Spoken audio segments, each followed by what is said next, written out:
It therefore says to us, thank you. We see now the recording has started. Thank you, Mr. Mate. We all learn.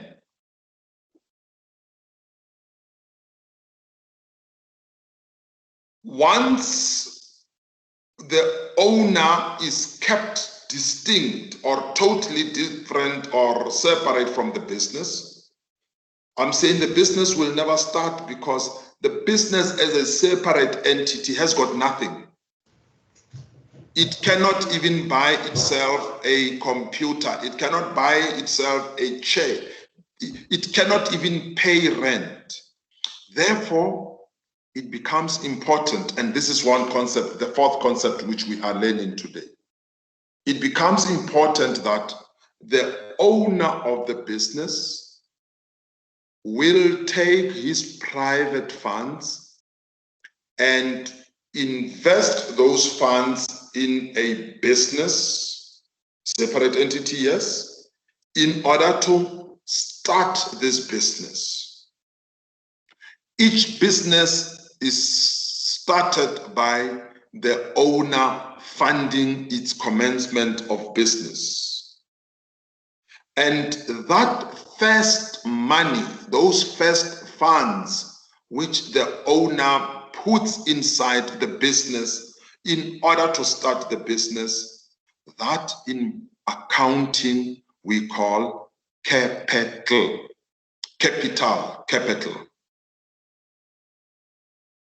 Let's recap. I want to start a business as a legal practitioner. The only thing I have is my certificate of admission as a legal practitioner from the High Court. How am I going to pay rent? How am I going to pay salaries? How am I going to buy furniture? All those. Then they say, myself as a private individual, put money into the account of the business so that the business must start running. Therefore, strictly speaking, the business owes the owner the money it received at its commencement. If the owner puts 50,000 rand into the business, it means the business owes the owner the 50,000. Let us make an easy illustration.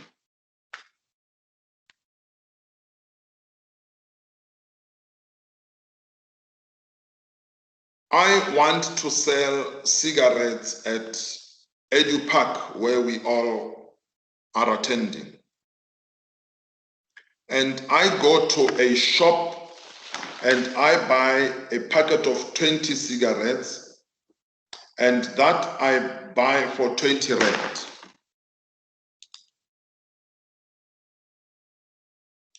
I come to the school and I sell each cigarette for 50 cents. Whoa! I can see everybody is like, that business is not going to fly. Why is it not going to fly? Because the business is not going to make a profit. I think we are all clear with that simple example. It's a simple illustration. Let's improve the price. Packet of 20 cigarettes, bought for 20 rand, and I sell each cigarette for 1 rand. Still, some of you are saying, that's not a business, because you are selling for what you bought for. You're not gonna make any profit. But I will tell you now, I'm still actually working at a loss, because in fixing my price for 1 cigarette, I must also take into account the costs of acquiring this packet of cigarette, which is transport. And perhaps, without being political, that is why a packet of cigarette in a rural area is more expensive than the packet of cigarette in the city. Because in the city, despite buying bulk, in the city, the cost of acquisition is lower than in the rural areas. So let's go to our rural areas and support those businesses, even if they sound expensive because their acquisition is expensive. Then in my business here, I can easily say, yeah, let me sell one cigarette at R1.50 or at R2. Then immediately people are thinking, oh, if you sell at R2, it means you are going to make a profit of 20 Rand per packet of cigarette. That, dear students, makes business sense. And that is why we then say, oh, this man is in business of selling cigarettes. Of course, when I sell these cigarettes, there are many other factors which will influence the price. For instance, I must make provision that some cigarettes may be broken. I must make provision that some cigarettes may be defective. And when the customer brings it back, it is a loss for the business. Then in fixing my price, I am absorbing all those possibilities. It is easy if we are to talk about selling cigarettes, 20 cigarettes. Let's complicate it a little bit. I am at Lpbk and I am selling tea, bread, butter and cheese and peanut butter and jam to the students. Here am I recording my transaction. I buy 5 loaves of bread for 20 Rand each. It means I am going to spend 100 Rand. I buy 20 sachets of butter at 5 Rand each. I spend another 100 Rand. I buy sugar, 100 sachets at 3 Rand each. I spend 300 Rand. And I buy coffee, 3 Rand each, and I buy 100 packets of coffee, and then it's 300 Rand. Now, when I look at the total which I bought these commodities, I spent 800 Rand. How do I explain this? Dear students, it's easy. I have recorded all the transactions, meaning when I buy bread, I will record that I bought bread and I will even have a receipt for that. When I buy coffee, I will record that I bought coffee and I will have a receipt for that. Then I come at the school and I sell each sandwich for 5 Rand. And I say, if you give me 5 Rand, I will give you coffee or tea for free. Then I decide I'm selling 1 sausage for 5 Rand.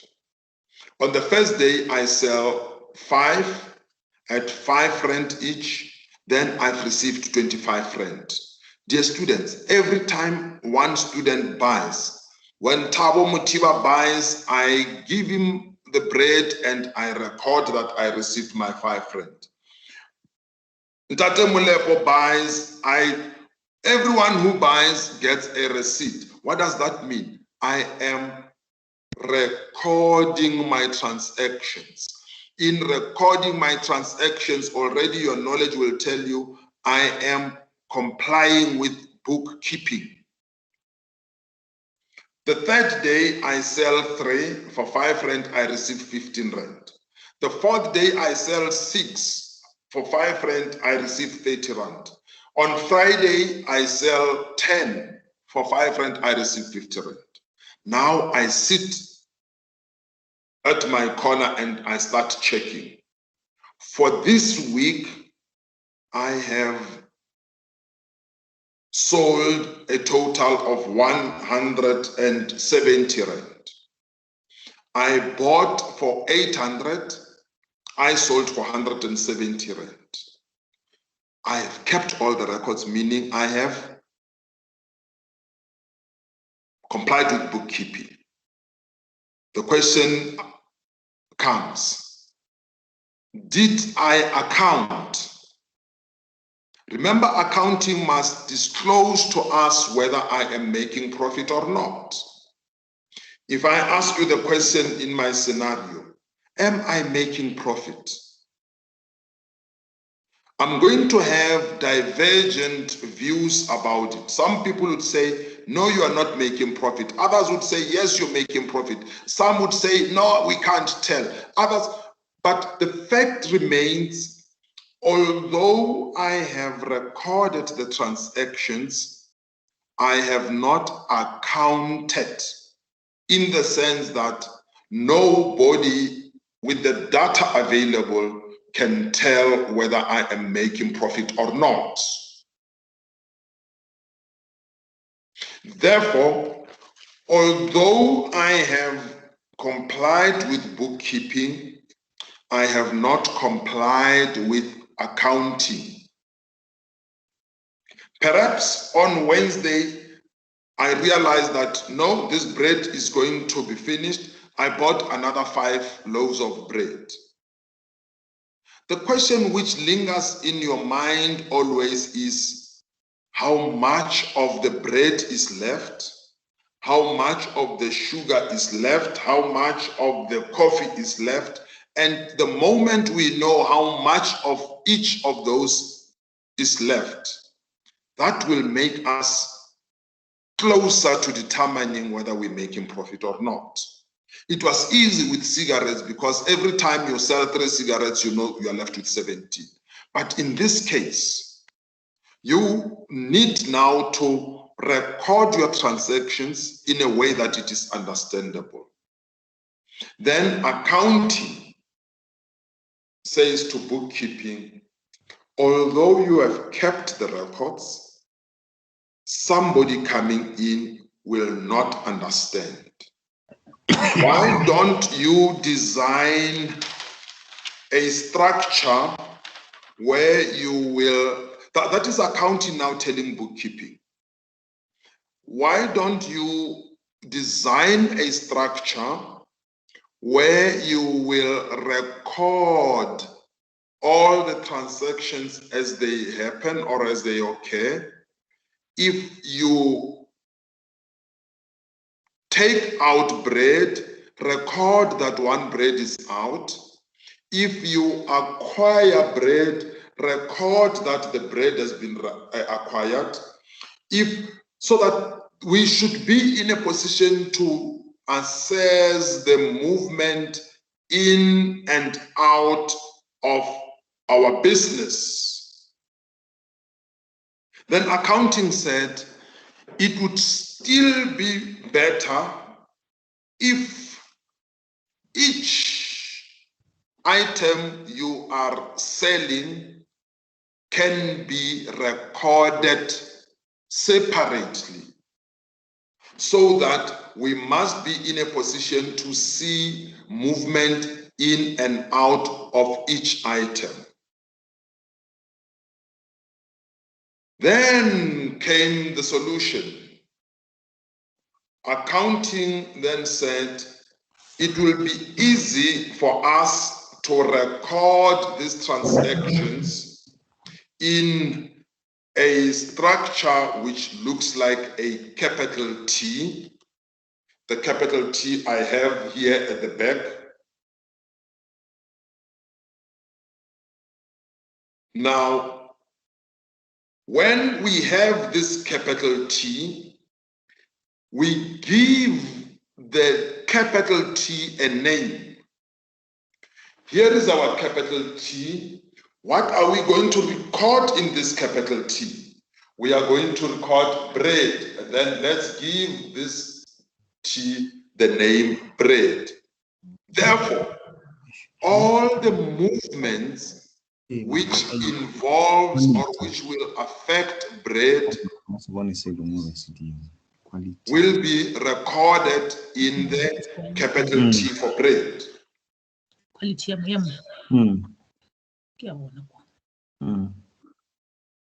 need to mute. You need to mute your speakers, dear students. Otherwise, we're going to hear things here. Thank you. The same principle we are saying. Here is an instance where we are recording coffee. So, whenever there is movement which affects coffee, sir, you can't see. Pardon? Can't see. I can't see anything. You can't see anything. No. The board. I can't see anything on the board.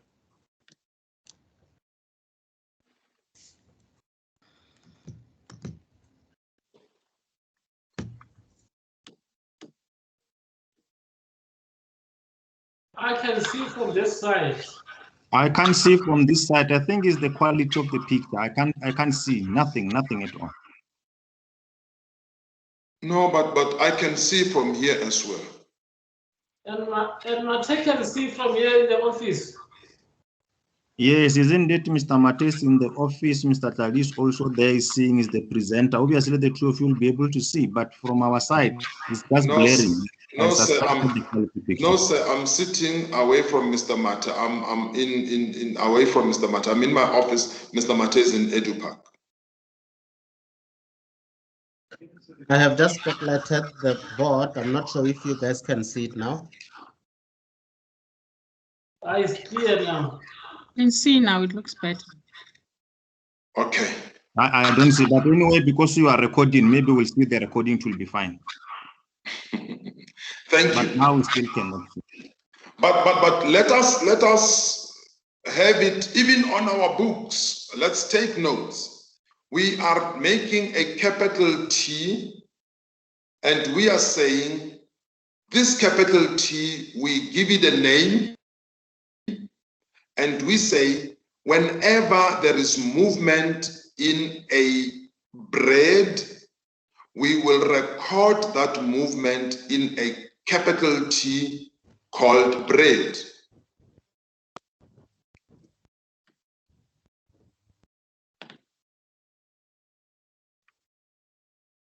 I can see clearly here.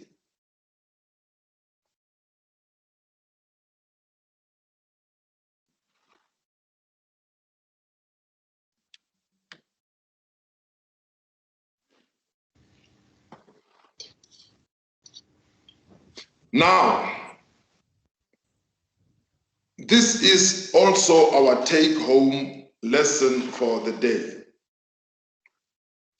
Bookkeeping then says, we are not just going to have a capital T and call it a capital T.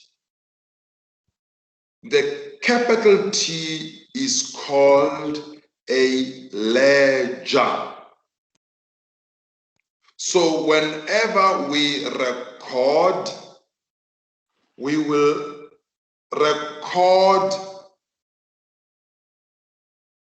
bread in a bread ledger account. Why do we call it account? Because that is where we are going to explain the movement of bread.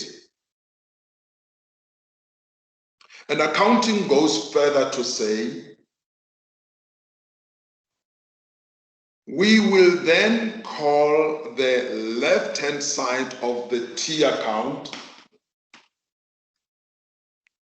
we will call it the debit side.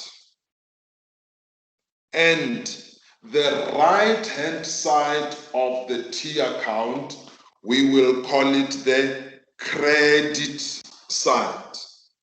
Therefore, dear students, if I say to you, credit bread with 5, I expect you to go to a ledger account called bread, go to the right-hand side and enter the figure 5. When I say debit bread with 20, you go to the left-hand side of the ledger account where bread is recorded, and you enter 20 on the left-hand side of the T account.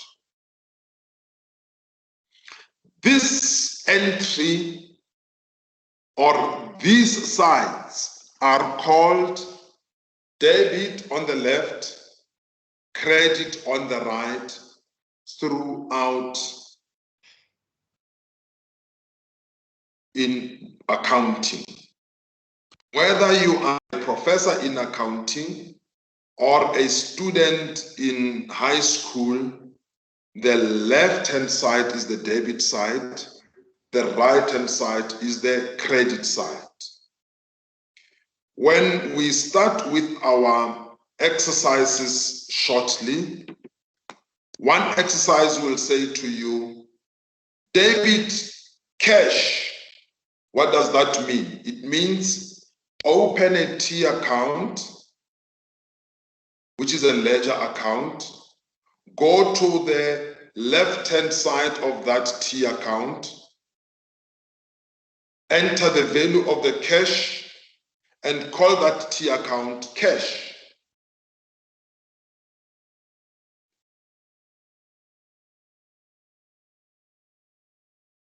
A transaction will also say credit capital. What does that mean? Same easy principle. T capital, name it capital, go to the right-hand side and enter the figure. It's as simple as all that. So at least today, now we know what is to debit and what is to credit. We must now learn at what stage are we debiting and why are we debiting, and at what stage are we crediting and why are we crediting. Dear students, I almost said it in my mother tongue. I'm not sure whether I'm allowed to say it, but I will say it. It's true. If we are to understand when are we debiting, when are we crediting, we are done with bookkeeping. Done, dead, buried, all we need is a tombstone. And that is where I'm saying to you, come with me, understand the process. Understand the process. If you can understand the process, and when we give you a transaction, you know this is now our turn to debit. This is now our turn to debit. Dear students, it doesn't say we must guess. No, we're not going to do guesswork. We're going to understand that this calls on us to debit. This transaction calls on us to credit. Now, for us to understand why and when are we debiting or crediting, bookkeeping gives us an equation. The equation says assets, write with me, assets equals to owner's equity plus liabilities. Assets, the total of what the business owns, is equivalent to what the business or the owner has invested and what the business owes to other people. I'm looking at some student, some lady is surprised to see her face there.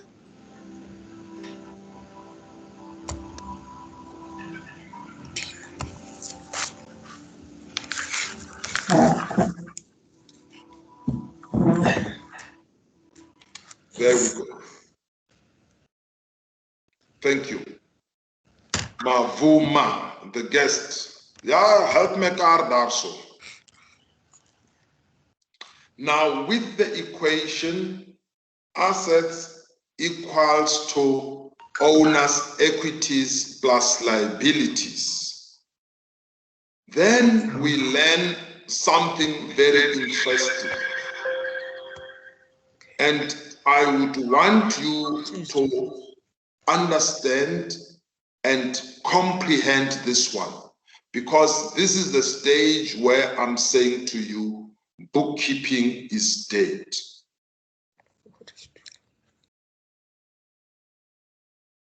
Mavuma, are you coming right? Yes, I'm coming right. Can you hear me? I can hear you quite clearly. Okay, thanks to the lady helping you. Is that your daughter? Okay, yes. Thank you. Okay. Now, we coming to a stage where we're saying assets equals to owners' equities plus liabilities. Now, dear students, come slowly with me. And I say to you, when we are dealing with an asset, all assets will increase on the debit side and will decrease on the credit side. Already we know the debit side is the left, the credit side is the right. Let's be practical. I go to game store and I buy myself a chair for 1,000 rand. I'm now expected to record the acquisition of a chair. Now, in my mind, I must be in a position to analyze what is the effect of this transaction. And the effect is one.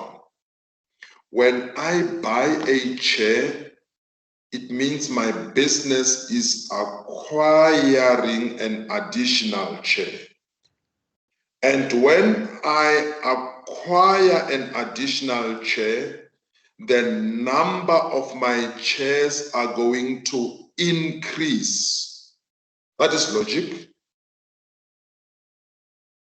The second part is, what is a chair to my business? A chair is an asset. And because a chair is an asset, I will then go and open a T account, call this T account chair. This is where I am going to record my chairs. And then I will say, what is a chair to me? A chair is an asset. What happened to my assets? My assets increased. Therefore, because my assets increased, it says to me, I must go and debit a chair, because a chair is an asset and all assets increase on the debit side. It's clear, eh? It's clear. Say, for instance, dear colleagues, now I'm getting excited because I see Mavuma is agreeing. It means she understands. Here am I go to a shop and I buy 5 chairs. I will then debit an account called chairs 5 times because the value of the chairs are not necessarily the same. Even if they are the same, each chair should be recorded separately. Then you come to my practice, you ask me, hey, how many chairs do I have? Should I take you around the office to count the chairs? No, I will just take out an account where chairs are recorded and you will count 1, 2, 3, 4, 5. Oh, I have 5 chairs. Now, my candidate, Mr. Baloyi, I bought these chairs because I had just hired 5 candidates. Now, my candidate, Mr. Z.A. Baloyi, has now qualified to be an attorney. Dear students, I don't have to go to, say, a legal practitioner called attorney. Let's just cut it short. Our time is a bit limited. He is now an attorney. And I say to my candidate, Mr. Baloyi, oh, take 1 chair to go and start your practice. Let's analyze the impact of what I just did. When I say to Mr. Baloyi, take 1 chair, it means effectively I will no longer be having 5 chairs. My chairs are going to reduce by 1. If I am going to record that transaction by debiting chairs, it means what? I am increasing the number of my chairs. Am I supposed to increase them? No. I'm supposed to reduce them because Baloyi is taking 1 chair with him. Therefore, instead of debiting an account called chair, what will I do? I will credit that account. Dear students, I'm not going to take a T-Pex and rub off 1 chair here. No. The trail must show that at some stage I had 5 chairs. Now, after having 5 chairs, because I was acquiring them, that is why I debited chair. Now I have given 1 chair away. I am now crediting this account called chair. Now you want to join me, Mr. Bopape. You're asking me, how many chairs do you have? You will easily see it is 5 minus 1, which I have given away.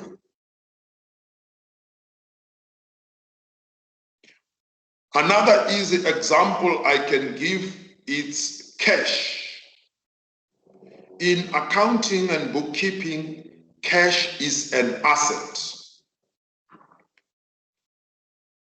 We're not going to give all the examples of cash. I'll just give a few. Here am I in my business. I receive 2,000 rand. Always, dear students, there must be that shh sound going in your mind, because that is where you are analyzing the impact of the transaction. Get me tea and something to drink. When you receive cash, in your mind, you must start analyzing what is the impact of this transaction. The impact of the transaction is I am acquiring an asset. My asset called cash is going to increase. If it increases and it is called cash, how do I record that? Then you open your T account, your ledger account. Remember, what is the name of this ledger account? It is called cash. What happened to this cash? It was increased. Where do we increase our assets? On the debit side, then I will debit myself with 2,000. What is the impact of this transaction? The impact of this transaction, as I've recorded, is when I debit cash, it means I have received cash. 2 days, I decide from this cash, I want to buy books, and I buy 2 books, each at 200 rand. Total cost of the books is 400. That sound keeps creeping in, keeps coming back. What happens when I buy? I'm going to reduce my cash, and this cash which I am reducing is an asset, and an asset will only reduce if I credit that asset. What is the name of the asset which is involved here? It is called cash. Therefore, what must I do? Go to my account called cash and credit myself with 400 rand. If I credit now, I am taking it faster. If I debit any asset, the asset will increase. If I credit any asset, the asset will decrease.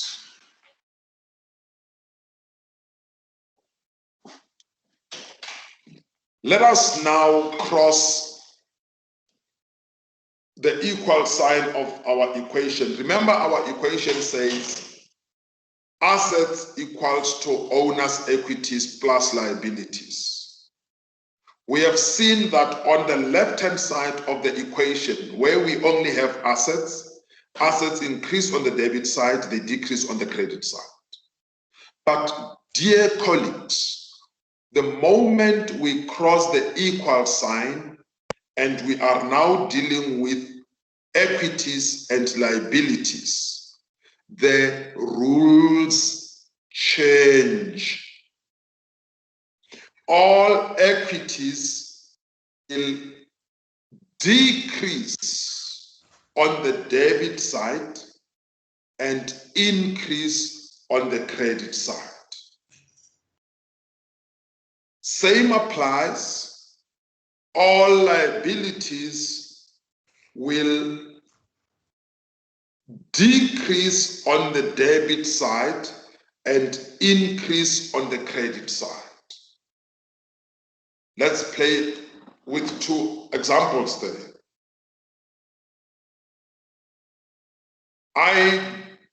You come to my shop. I'm the owner of Macro. I wish. But I'm the owner of Macro. You come to me, full fellow.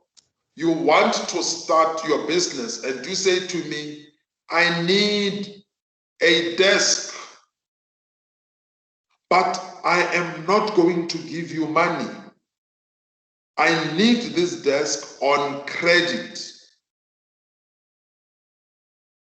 I am creating a debt, and this debt means I owe you, Mr. Macro.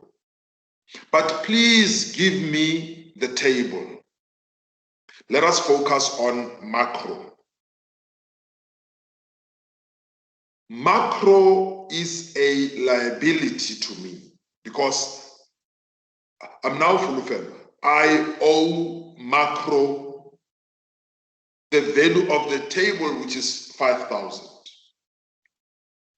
When I get into my business, I must record the fact that I did not have liabilities. I have just created a liability, meaning my liabilities have now what? Increased.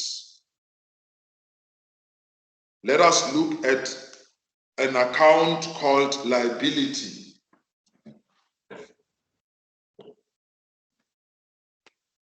Here is an account called macro, which is a creditor or a liability, which I've created.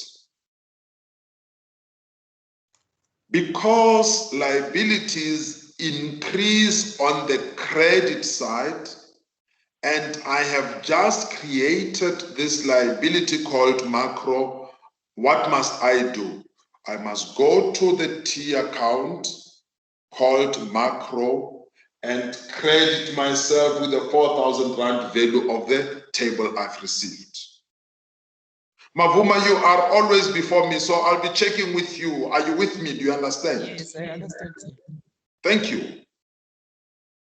You are going to be my yardstick. Maybe because you wear spectacles like me.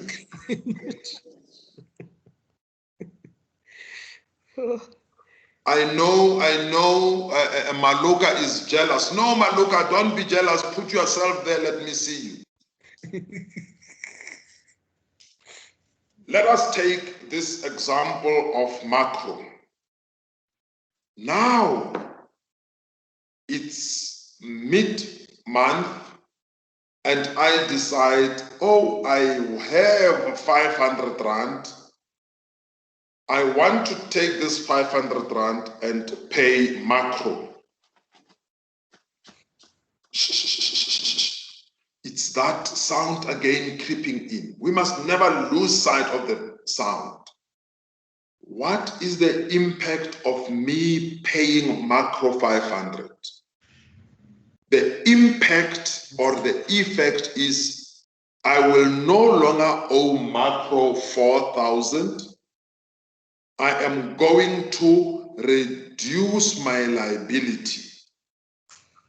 Looking at macro as a liability, where do we decrease liabilities?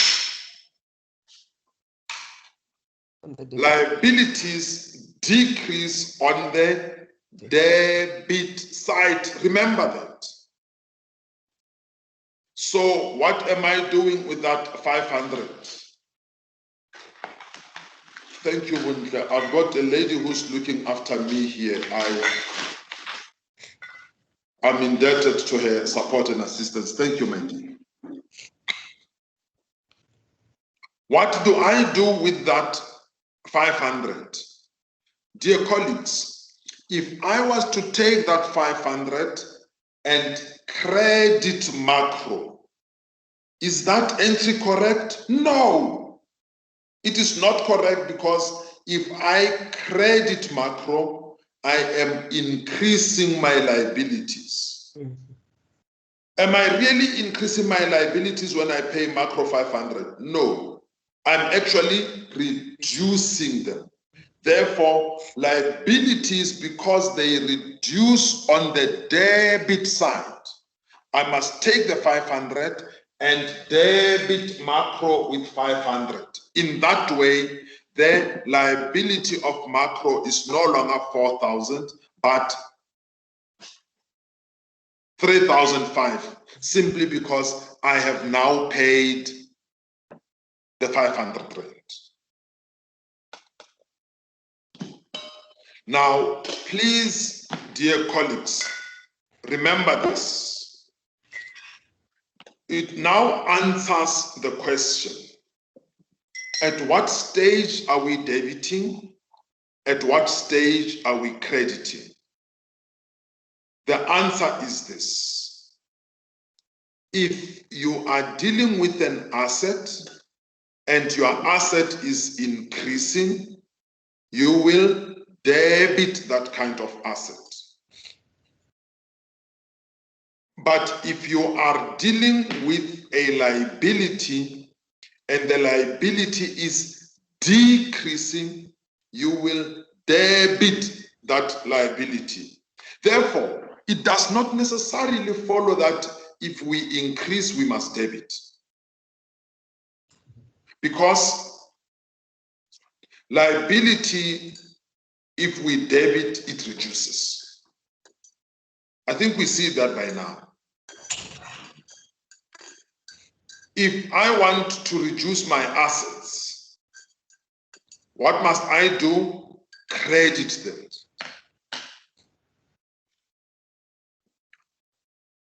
If I debit my assets, then my assets will increase. Here am I in the previous example where I am giving Mr. Chauke my chair. What do I do with my asset account called chair? I must credit it. And when I credit, the assets reduces. But if Chauke was a liability and I was to credit Chauke the liability, my liability would increase. Therefore, let us bear in mind that it is always important to know what kind of an account are we dealing with. Let us go to capital. Remember, capital is the first money which we put into the business. And owner's equity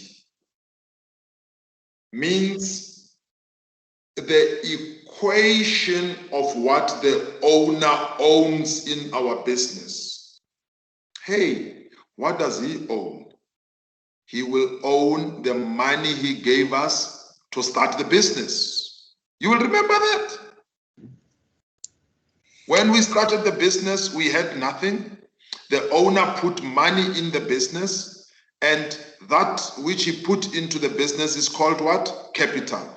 It means that is what the owner owns as his equity. Therefore, always when we say equity, we are talking capital.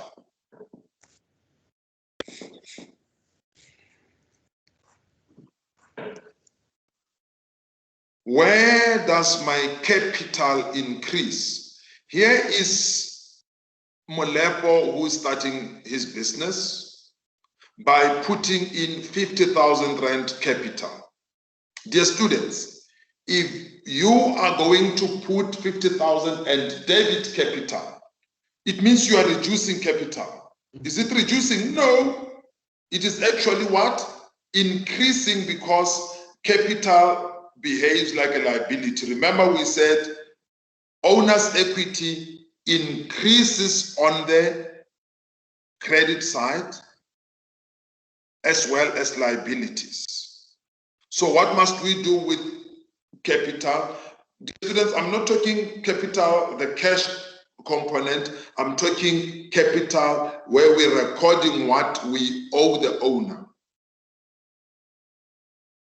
Then I must go to capital and credit capital with 50,000. What is the impact of crediting capital with 50,000?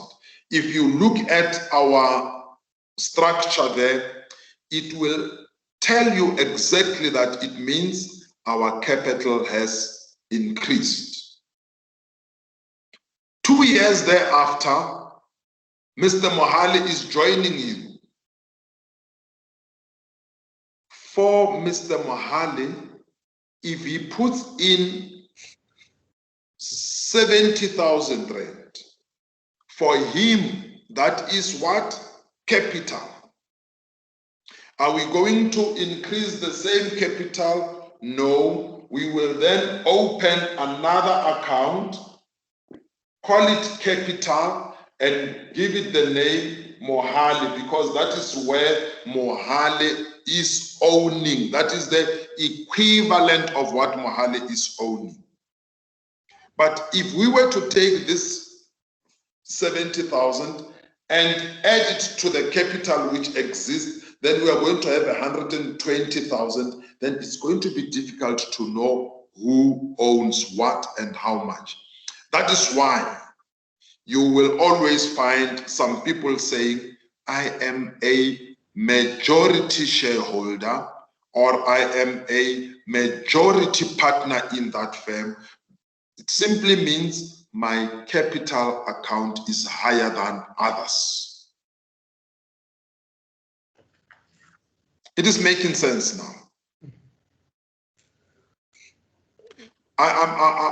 I'm taking questions as they come. Dear students, write me a question there, put a question there so that I must take you with me. Now, I am sitting with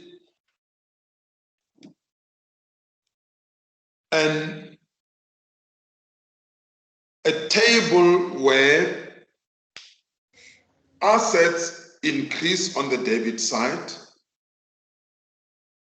equities and liabilities increase on the credit side.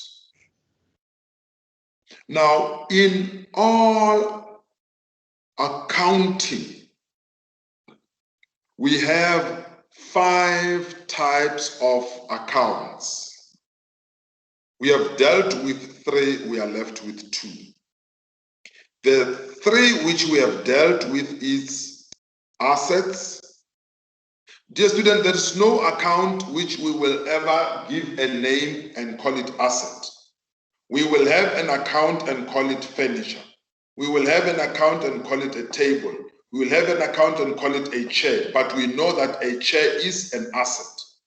So asset is an overall name.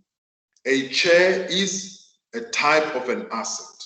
Hence, I say we have 5 types of assets.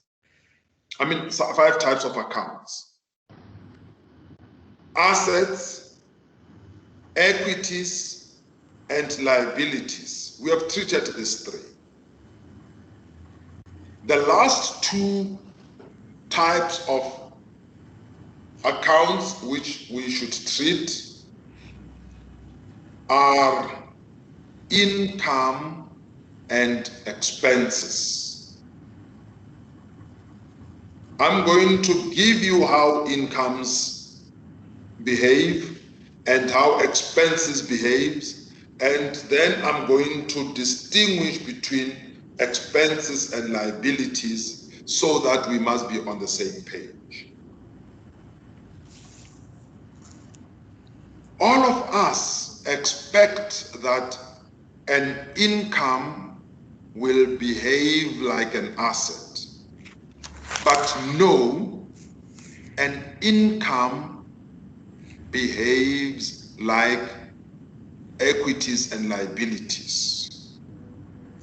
Therefore, dear students, when we are dealing with an account which is an income, it will increase on the debit side and decrease on the credit side.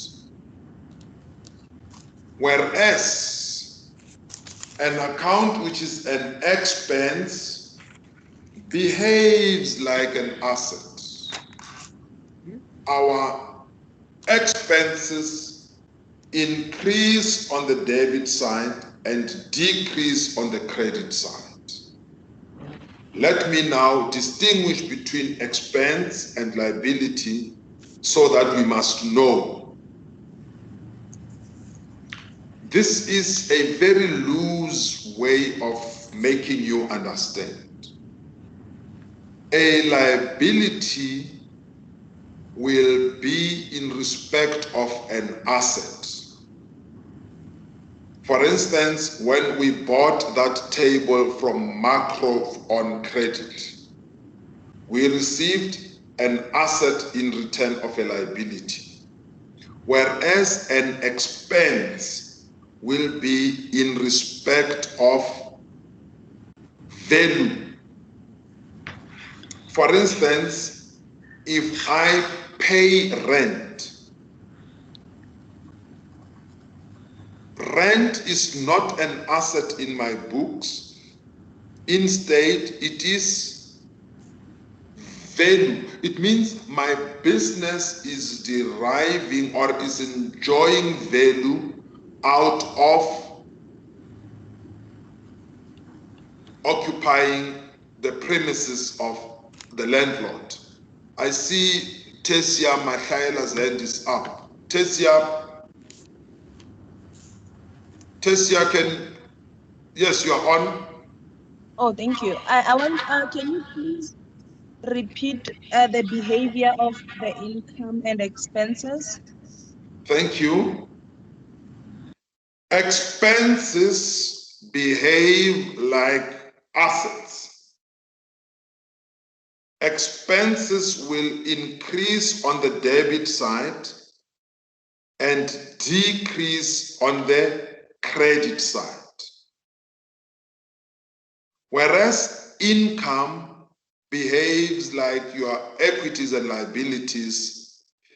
Income increases on the credit side and decreases on the debit side. Tessia, you're with us now. Yes, thank you. Thanks, ma'am. Now, I was at the point, Mr. Makoti, where I am distinguishing between a liability and an expense, so that we must know which is which here. And I'm saying, if we talk a liability, that will be in exchange of our business acquiring an asset. Whereas when we talk of an expense, that will be in exchange of our business acquiring value. For instance, if I employ you as my driver, come month end, I pay you a salary of 5,000. Did the business receive any asset? No. Instead, the business received the value of your services as a driver. Therefore, the salary is an expense. It is not a liability. Come month end, I've been using my phone. I'm not talking about the physical instrument, but I am talking an instance where Telkom is sending me an invoice for using the phone. Can that be in exchange of receiving any asset? No. Instead, the office has used their value. The same applies. This is my last example. I am renting my premises in 50 Schoeman Street. Come month end, the landlord says to me, hey, pay me 15,000. Let's analyze it. Did my business receive any asset for the 15,000? No. Instead, my business enjoyed value in that it occupied the premises. Therefore, rent is an expense.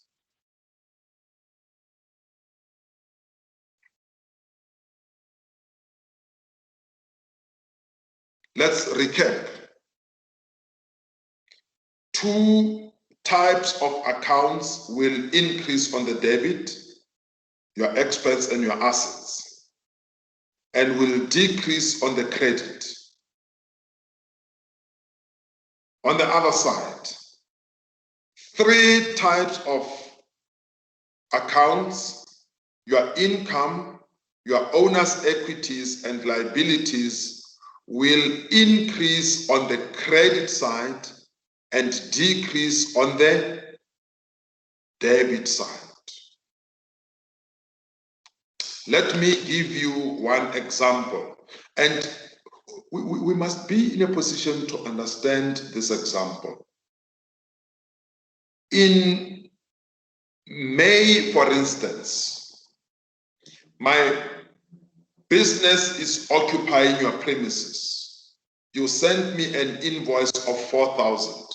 What do? I go to my books. I open a T account. I call it rent. What is rent to me?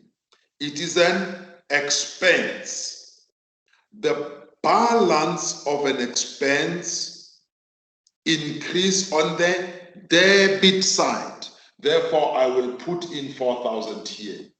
This is my May rental. My April rental.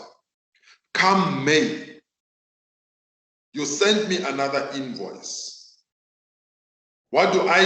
I pay you the 4,000 and I write in here again another 4,000. Now you will see that it is not the rental money which is increasing, but the balance on the rent account which is increasing. Am I clear there? Every month when I pay rent, the balance on this T account called rent will be increasing by 4,000. That is why when we're going to read the book, it will say expense have got a debit balance because expense increases on the debit side.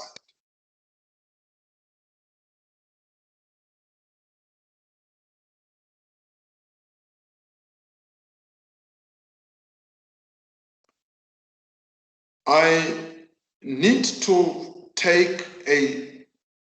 pause a bit and allow you to reflect because you need to understand what I am saying.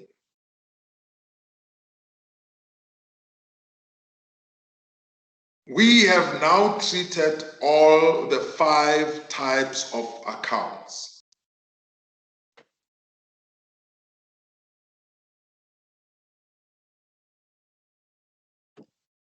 I see the Tessia's hand is up. I'm trying to put Tessia in and I am not succeeding. I see DN is also up. I am not succeeding. Ooh. We can do that ourselves. Oh, you can do that. Okay, DN, talk to me. Thank you, sir. Why are we not now removing? Why are we not crediting the 4,000 of the April account in this rent thing? No, we have done it. It's only on debit. Shouldn't it go on rent so that we have the new balance again alone there? No, here is the account called rent. We have debited April, we have debited May. Every time when we pay rent, we will debit the account called rent. We will debit the T account called rent, the ledger account of rent. I hope you understand me. Let us take Mahlaela Teresia. Teresia? Thank you. I wanted to make sure that I'm following. So when we talk of the debiting and the crediting side, we are looking at the balance when we speak of increasing and decreasing. Yes. Oh, okay. Thank you. You're welcome. Deliwe, your hand was also up. Deliwe? It's the same DN, so I'm answered. Oh, thank you. Thank you. So all questions are answered.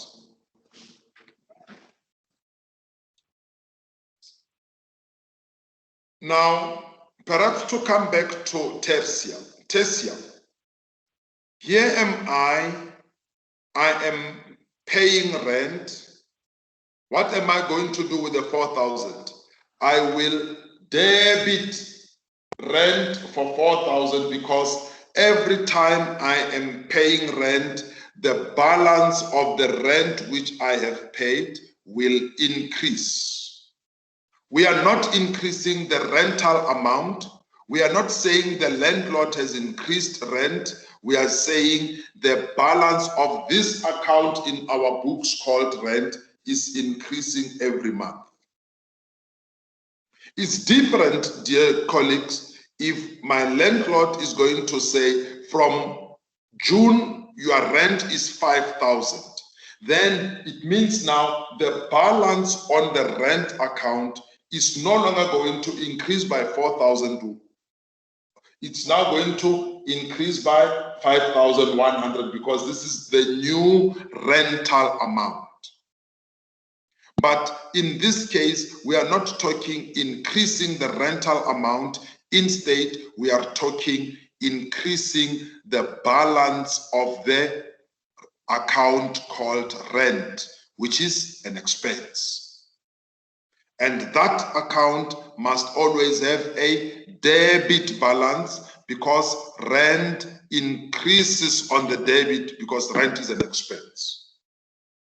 I'm making sense. Thank you, Mr. Makoti. Thank you, Mr. Makoti. I see you are nodding there with a very nice head. Maybe you're going to donate that head to me.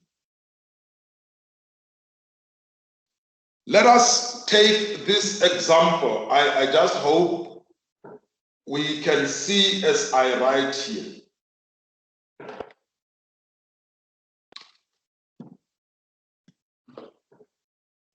Here is this account called cash.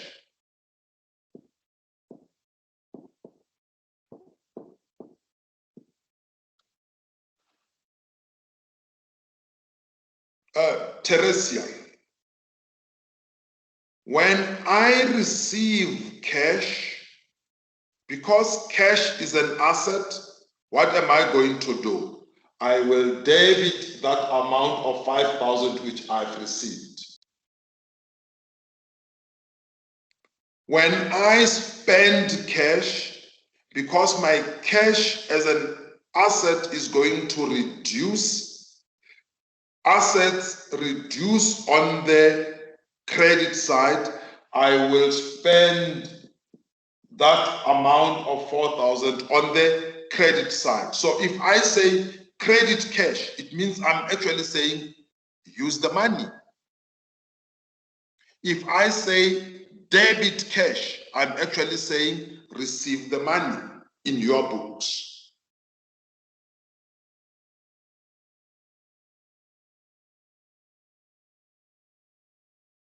It is now 20 to 7.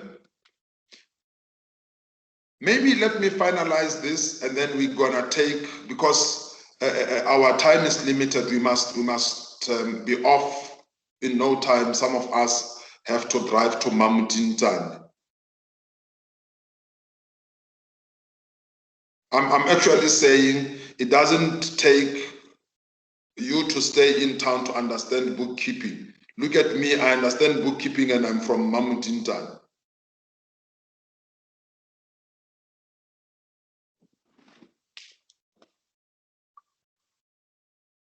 This is the last lap of our lesson. And if we can understand this last lap, boom, I am a happy man, Mr. Magoti.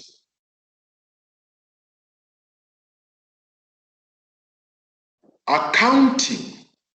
Remember, accounting is the one which is now telling bookkeeping, because bookkeeping is just recording. But accounting says you must record it in a way that I will understand. Accounting now says, and this is where I want you to understand me, please, I'm even thinking, if you don't understand me, just pretend like you understand me. Accounting says, whenever we have a transaction, that transaction will have an effect on two accounts. And those accounts, one will be debited, the other one will be credited. That is accounting. It says that to us, and we are going to illustrate that with about 5 examples. But let us understand the rule first. The rule says, whenever we are given a transaction, this transaction is going to affect two accounts.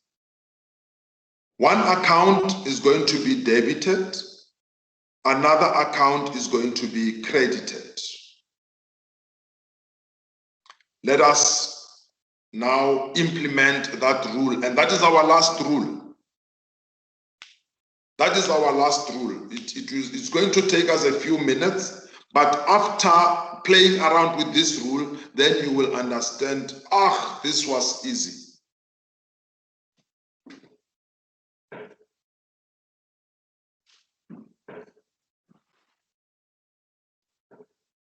I buy a table for 5,000 rand. That is an accounting equation. It calls on us to record it. The rule just says to us, two accounts must be affected. Must be affected. What do we now do? We go to our books, we open one account, we open another account. There we are having two accounts. What did we do? We bought a table for cash for 6,000 rand. Now we start analyzing that. This transaction must have two entries. The one entry says, when we buy a table, we acquire a table. We acquire an asset. Therefore, go to your books, open an account, call it table. Dear students, dear colleagues, don't ever call it asset. Call it table. What happened to your tables? They increased, isn't it? Therefore, debit table with 6,000. Remember, the rule says two accounts are going to be involved, one on the debit, another on the credit. But, wait a minute. We did not only acquire a table, we also spend money. And when we spend the money which is called cash, what happens to our money when we spend it? It reduces. Therefore, how much did we spend? 6,000. Therefore, the second account which is going to be affected is called what? Cash. And it is affected by reducing, and we reduce it by crediting 6,000. Let us look at the rule. One transaction, buying a table for 6,000, has been recorded twice, one on the debit, one on the credit. Dear students, it does not matter whether you start with one on the credit or one on the debit, as long as at the end, one account is going to be debited, another account is going to be credited. Don't ever credit and credit. The rule says one must be credited, the other must be debited. Don't ever debit and debit. No. I saw it. The rule says one must be debited, the other must be credited.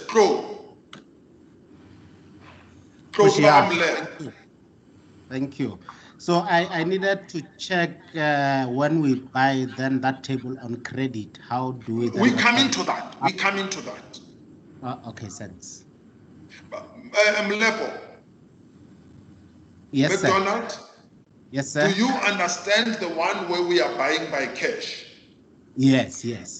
Good. Maybe now that you asked, let's come to your question. Dear students, dear colleagues, here am I buying the table on credit.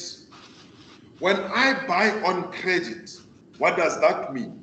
It means I am going to create a liability. Is cash involved there? No, cash is not involved. Thank you, Mlepo, for the question. Let us play around with that. Cash is not involved, but we have acquired a table, and remember this transaction must be entered twice. Then we open another account, which, because we have already debited 6,000, this time we must credit 6,000. Remember, one must be debited, the other must be credited. But what is this which we are crediting? It is a creditor. It is a liability.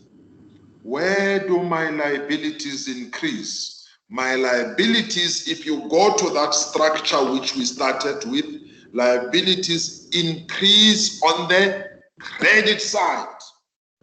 Then here we go, gain. Liabilities have increased. Let us take it further. Go. Come month end, I pay gain 1,000 rand. Let's analyze that. Let's analyze that, Molepo. McDonald, let's analyze that. If I pay gain 1,000 rand, am I still owing gain 6,000 rand? No, I owe gain 6,000 less what I paid.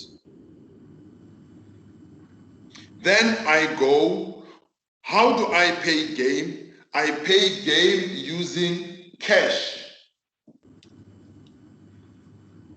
When I pay with cash, what happens to my cash? Is it going to increase or is it going to decrease? It is going to decrease. It is going to reduce. What is cash? Cash is an asset. That is the inquiry which must always go through your mind all the time. That is the part of you analyzing this transaction.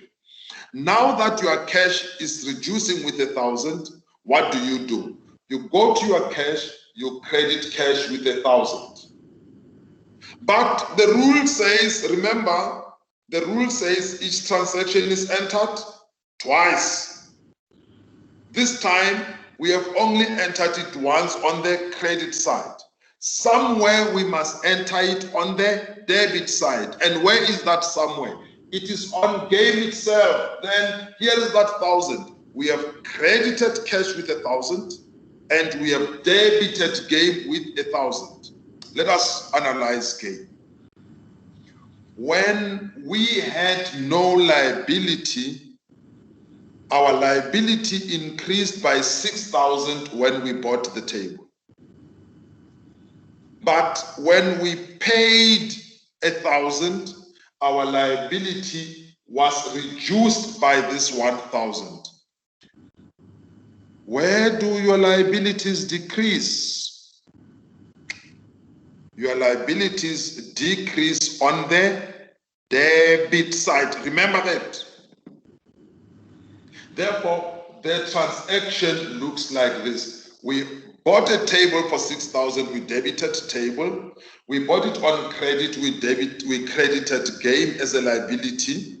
We went and we paid 1,000 rand and reduced that liability by debiting that liability and crediting cash as an asset. Now I'm talking good bookkeeping and accounting language. And I see Makoti is smiling because he understands now. Things are falling into place. Things are falling into place. I wish I could sing. Then we can all join and sing that things are falling into place. Anyone with a question? Molepo, you are now cleared now. I am covered, sir. Thank you very much. That's why I'm here. I'm here to cover you. DN, Delaware, are you covered? Yes, I am. Oh, Irene is also here. Irene, come on, dear colleagues. I'm not going to call you one by one. Irene, are you also with us? I'm covered, sir. Thank you so much. Ah, this is so exciting. Ah, I feel like I should just go home because everyone else is covered, eh? Hey, man.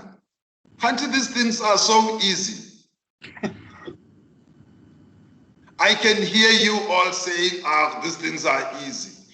Exactly what I said when we began, that people come here, they intimidate you, you think these things are difficult, and they saying, no, it's only me who can pass, you can't pass, you can't understand them. But here we are, we all understand them. I am so excited.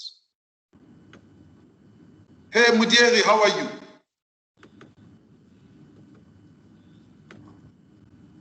Mudieri is not with us. Or some people joined here using other people's names. Okay, let's pass Mudieri. Leah, are you with us? Leah, do you understand?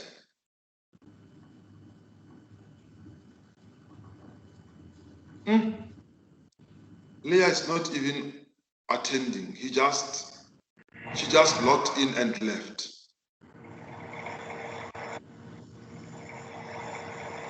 Let's try the last one. Ramohopa, Khosi Ramohopa, do you understand? Of course, sir. I'm following. You are sorted. Yes, sir. All right. Maybe after speaking, remember to switch off your mic so that maybe other students can't log in because all our mics are on here. Makoti, I see your mic is still on. It's okay. I'll log it. Good. Let me mute. Good, good. Molebogeng, are you with us in the same class? Do you understand? Yes, sir, I do understand. Oh, great, great. So far, my analysis or my assessment is everybody else understands. Please, dear students, if you don't understand, find it within you to raise your hand and ask me a question.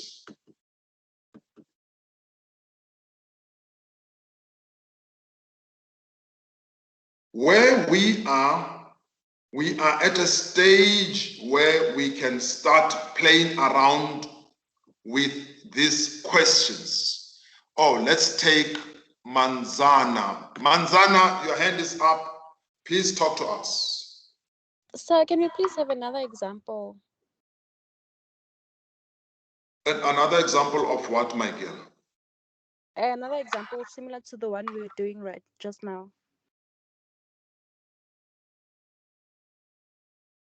Involving what kind of an account? Where an example where we made a transaction and then we did it on credit and then we later on paid maybe half of the money we were owing. Okay.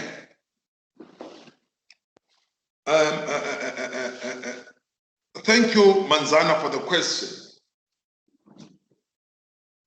Manzana, I'm going to talk to you, and as I talk to you, other colleagues should put themselves as Manzana or in the place of Manzana. Manzana, you go to a shop and you buy a computer cash. I'm recording that transaction with you. You obviously know that we are going to open 2 T accounts. One account is going to be debited with 10,000. Another account is going to be credited with 10,000. You are with me so far, Manzana? Yes, sir. No, remain, keep your mic open. Keep your mic open because I want to talk to you. Keep it open. Now, what is the account which we are debiting with 10,000? Shh, we start thinking now. That must be the account where we are acquiring the asset. And what asset did we acquire? It is a computer. On the other hand, we have used cash of 10,000, and when we use cash, the cash is an asset. It is going to go down in value. It is going to reduce. Therefore, that is cash of 10,000. You are with me so far? Yes. Now, this time we are not using cash because you don't have 10,000. You go to the store called Game and you say to them, please give me this table for 10,000. And they give you the table for 10,000. Are you paying them any cash? No. Instead, you are starting or you are commencing a liability called Game. Remember we said a liability is where there will be an asset in return. What is the asset in return? It is the computer which you have just acquired. Then here we have Game 10,000 as a liability. You are with me so far, my dear? Yes. Now it is the middle of the month. You have cash and you feel rather you eating this, not eating, rather you spending this cash. Let me take this money and reduce my liability or my debt with Game. Go to your structure and check. What must you do to reduce a liability? You must credit that liability. You are with me so far? Yes. Then I go to Game and I paid 2,000 Rand because I am reducing my indebtedness, my debt with Game. I am reducing that by 2,000. But on the other hand, this 2,000 must be entered how many times, Manzana? 2 times. Twice. One on the debit side, another on the credit side. Already we have entered on the debit side when we reduced the Game liability. Then we must credit cash because we used cash to pay the liability or to reduce the debt. Do you follow it now, my dear? Yes, sir. Thank you. You're most welcome. You're most welcome. Dear students, there is no question which is wasting our time. All questions are valid questions, and I will take my time to explain them because that is why I'm here. Let me get more questions. Raise your hand and I will give you an opportunity to ask.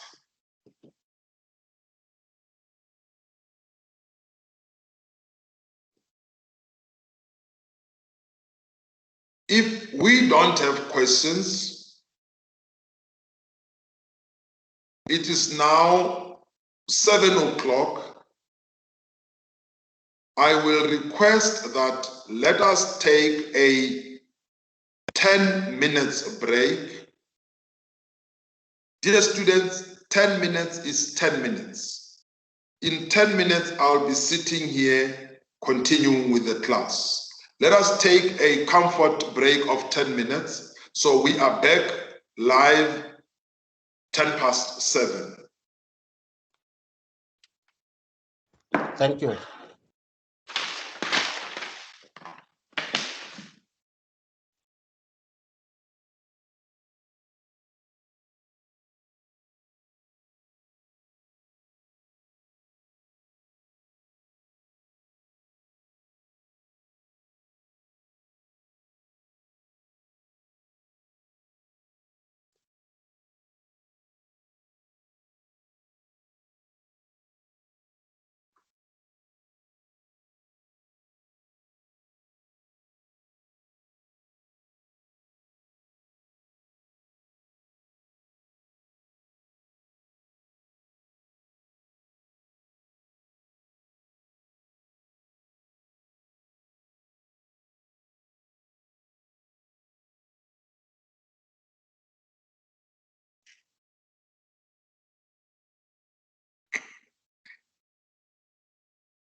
Right, I am back. It's exactly 9 minutes. We still have 1 minute to reflect a little bit. This is the time when I can give you an opportunity to ask me any question on what we have treated